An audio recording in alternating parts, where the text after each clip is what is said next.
जो ना मिले वो मोहब्बत है। यस, तो क्या इसका ये मतलब है कि मोहब्बत को जारी रखने के लिए उसको नहीं पाना चाहिए? आपसे मेरा पहला सवाल ये है, सवाल तो बहुत ज़्यादा है मगर आई थॉट कि I should ask you question which is very phenomenal. I love you कब कहते हैं? आई लव यू के लिए कोई कंडीशन नहीं है, जब आपका दिल चाहे आप कह सकते हैं। मुझे नहीं लगता कि मुआशरे या सोसाइटल या रिलीजियस किसी पाबंदी की वजह से आपको अपने दिल की आवाज़ को दबाना चाहिए। I mean I have the courage and I have the feeling that if I feel it right now I will say it. Okay, क्या मोहब्बत को लफ्ज़ों की ज़रूरत होती है? नहीं, मोहब्बत बॉडी लैंग्वेज से बहुत पहले की चीज़ है। जब इंसान को बोलना नहीं आता था तब भी इंसान मोहब्बत करते थे, तो क्या लफ्ज़ों के मोहताज थे? बिल्कुल नहीं। मोहब्बत जो है वो कहने की चीज़ है ही नहीं। आप कह के मोहब्बत की आफाकियत को कम करते हैं, क्योंकि कहे बगैर जो मोहब्बत है वो एक पूरी कॉस्मिक लेवल पे होती है। तो अगर आप उसको कहेंगे तो आप उसको इंसानी लिमिटेशन के अंदर, ज़बान की हदूद के अंदर ले आते हैं। तो I think N unsaid love is a million times larger than the said love. मुझे लगता है कि एक्सप्रेशन बहुत ज़रूरी होता है, जो कि हमारे मर्द जो हैं वो नहीं देते। वो ये समझते हैं कि अगर वो अपना काम पूरा कर रहे हैं, टाइम पे केयर कर रहे हैं, तो यही उनका प्यार है। हाँ, ये अलग बात, उसको कहते हैं तजदीद मोहब्बत। आप रिवाइव करते हो, आप एहसास दिलाते हो अपने स्पाउस को या अपने पार्टनर को या अपने दोस्त को कि I am still in love with you.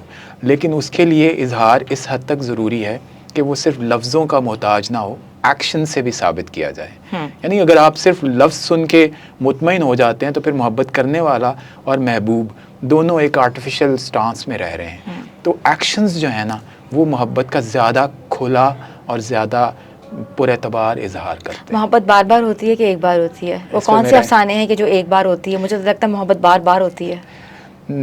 फ़र्क, मेरा एक शेर है कि फ़र्क सिर्फ इतना है इश्क़ और मोहब्बत में, फ़र्क सिर्फ इतना है इश्क़ और मोहब्बत में, बार बार होती है एक बार होता है। That's the difference between infatuation and love. Okay, relationship goals के ऊपर हम थोड़ी सी बात करें। एक दो कहावतें हमने सुनी हैं कि कहा यह जाता है कि अपने घर की जो हमारी औरतें हैं या हाउस वाइफ्स हैं, उनको अपने शौहर के लिए अगर तवाइफ भी बनना पड़े तो बने। You think so? Is it right कि ये बहुत डिफरेंट और मायूब बात है? देखिए, तवाइफ, आप मंटो से लेके आज तक तवाइफ को जो पोर्ट्रे किया गया वो गलत है। तवाइफ से यहाँ लफ्ज़ बदल लीजिए। A girl should remain as beautiful as she is for his partner, for his spouse, for his friend.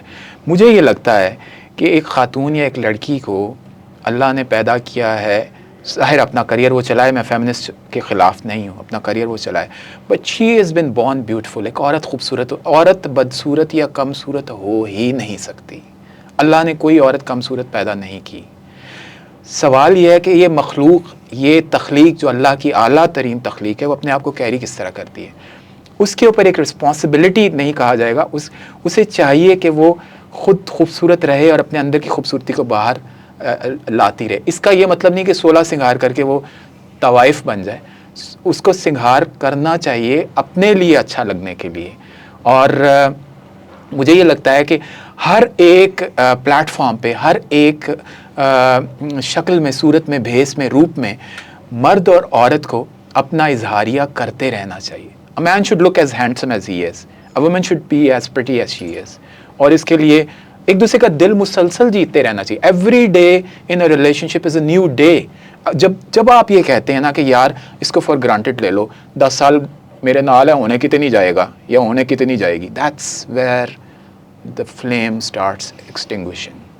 You never take your partner for एक granted. और हमेशा से कहावत रही हुई है कि मर्द कभी बूढ़ा नहीं होता, तो औरत जो है वो ढल जाती है। तो आप इस बात को कितनी यू गिव अ रिस्पॉन्स और इस बात को कितना तस्दीक करते हैं? औरत बिल्कुल नहीं ढलती अगर वो अपनी केयर करे, और मर्द बिल्कुल बूढ़ा नहीं होता अगर वो अपनी केयर करे। ये तो अच्छा, केयर जो है ना वो आपका पार्टनर ही आपसे करवाता है। अगर आप you just said off air that he's going to kill you if you gain some weight. Yeah. I'm sorry that I shared it without your permission. Yeah. But that's the kind of thing that you want from your spouse. That's the kind of thing you want from your partner. कि वो आपको, जैसे आप gym में जाते हैं तो अगर आप अकेले हैं तो आप 6, 7वें रैप पे बेंच प्रेस करके छोड़ दोगे, but if you have a partner वो आपसे 20 करवाएगा। तो that's the kind of thing that you need. और क्यों ढलेगी भाई? अगर आपकी मोहब्बत इतनी स्ट्रांग है तो वो नहीं ढलने देगा। अच्छा, आपने मोहब्बत पे बहुत काम किया है, आपकी शेर व शायरी पे जो जितना भी बोझ पड़ता है वो मोहब्बत और अफसानवी मोहब्बत के ऊपर बहुत सी बातें आपने की हैं। मुझे बताएं कि जो घर में औरत बैठी हुई है, जो हाउस वाइफ है, जो घर में काम करती है, बच्चे पैदा करती है, किचन में होती है, उसकी तरफ खामंद इतना अट्रैक्ट नहीं होता एज कम्पेयर टू जो औरत बाहर होती है, जो बाहर का इसका एक्सपोजर होता है, जो वर्किंग वुमेन होती है, उसकी तरफ मर्द का ज़्यादा रुझान होता है। और वो चीज़ जो औरतें घर में बैठी हैं उनको एक तरह से एक स्टिग्मा होता है, एक स्ट्रेटा होता है, एक प्रॉब्लमैटिक होता है। जो औरत घर में बैठी है उसका सारा दिन काम है उसके बच्चे पालना, उसके खाना बनाना, उसकी घर की देखभाल करना। मगर हमारे यहाँ हमारे माशरे में मर्द फिर भी उस तरफ नहीं आता जो कि उसको बाहर की जगमगाती हुई चीज़ें नज़र आती हैं। क्यों? Very very important. So I was just thinking, आपने मुझे वो जोन आउट कर दिया था। सच अ ब्यूटीफुल क्वेश्चन। मुझे ये लगता है कि जो डोमेस्टिकेटेड वाइफ होती है ना, वो अपने आप को बनाना संवारना या अपने आप को उस तरह प्रेजेंटेबल बनाना छोड़ देती है। शायद वो यही कि ये चले जाए, जहाँ भी जाता है घर आएगा तो घर ही वापस, वो कहीं भी गया लौटा तो मेरे पास आया, बस यही बात है अच्छी मेरे हरजाई की।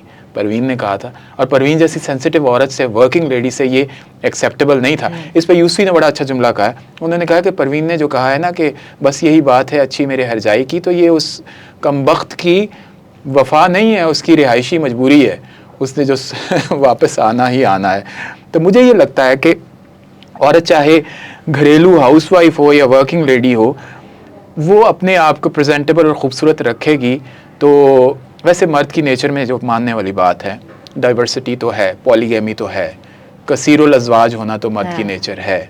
मेरा एक शेर है कि जो कि मैं अपनी बेगम की मौजूदगी में कभी नहीं सुनाता, कि न दिल का इज़्न न दिलदार की इजाज़त है, मगर न दीन में तो चार की इजाज़त है। तो दीन हमारा चार की इजाज़त देता है। खत्म हो जाते हैं, दीन में चार की इजाज़त है, एक भी पूरा ना करे, बस दीन में चार की इजाज़त है। औरत बेवफा होती है? बिल्कुल होती है। देखिए, औरत को क्या मर्द बेवफा बनाता है? देखिए, जो औरत और मर्द दोनों एक इक्वली बेवफा होते हैं और इक्वली वफादार होते हैं। आप ये नहीं कह सकते कि सिर्फ मर्द बेवफाई करते हैं, औरतें भी बेवफाई करती हैं। और मुझे लगता है कि आप किसी एक जेंडर को दूसरे के ऊपर बेहतर या बरतर या बदतर साबित नहीं कर सकते, और दोष भी नहीं दे सकते कि मैंने जो बेवफाई की या इसने जो बेवफाई की वो मेरी वजह से की, या मैंने जो बेवफाई की वो इसकी वजह से की। फैक्टर्स हो सकते हैं, बट आई थिंक हमारे यहाँ माशरे में औरत की बेवफाई बर्दाश्त नहीं होती, ऑनर किलिंग हो जाती है, मार दिया जाता है। हमारे यहाँ मर्द की बेवफाई एक्सेप्ट की जाती है। ये क्या? ये एक दोगलापन है, नॉट इक्वालिटी। ये दोगलापन है, और ये इस मुआशरे में आपको इसके साथ जीना होगा कि आपका पार्टनर तो कहीं भी he can go anywhere but you can't. ये इसके साथ जीना है। वेस्ट में शायद अभी तो उन लोगों को इसके साथ शायद जीना आ गया है, हमें नहीं आया। We can not look the other way. हमारा मर्द कभी भी ये बर्दाश्त नहीं करेगा, ख़ुद तो वो जो मर्ज़ी करे, लेकिन he will never accept it from his woman. Bye. ये अब लाजवाब करने वाली बात है। शायद उसकी वजह यह है कि हमारी शायद एक साइकिक तरबियत इस तरह की है कि हम चाहते हैं कि चलिए हम अपनी नस्लों देख रहे हैं कि बाप दादा फूफा चाचा जो है वो बाहर भी जाते थे, आते भी थे। हमारे यहाँ बचपन में देखा जाता था, मुजरे भी हमने देखे हुए, हमने देखा वह ख़वातीन भी डांस रक्स करती रही हैं, वेडिंग्स में औरतों को घर से बाहर निकाल देते थे। तो ये चीज़ें माशरे का एक हिस्सा हैं, अलमिया है। But why don't you talk about it? Why don't you right about it? We should, and you are courageous enough to talk about it. I appreciate that. You know, you need to break the stereotypes. Why you guys, like आप जितना माशाल्लाह इतना काम कर रहे हैं, you are a poet and you know poet is a message. Basically जो poet होता है ना वो एक मैसेज कन्वे करता है माशरे की बदहाली के ऊपर, माशरे की प्रोग्रेस के ऊपर। बहुत से पोइट हैं, रेवोल्यूशनरी पोइट्स भी रहे हैं हमारे यहाँ ऐसे पोइट्स भी रहे हैं जिनका नाम सुनना यहाँ कौमों को पसंद नहीं किया जाता, जिनका नाम लिया नहीं जा सकता। तो why don't you?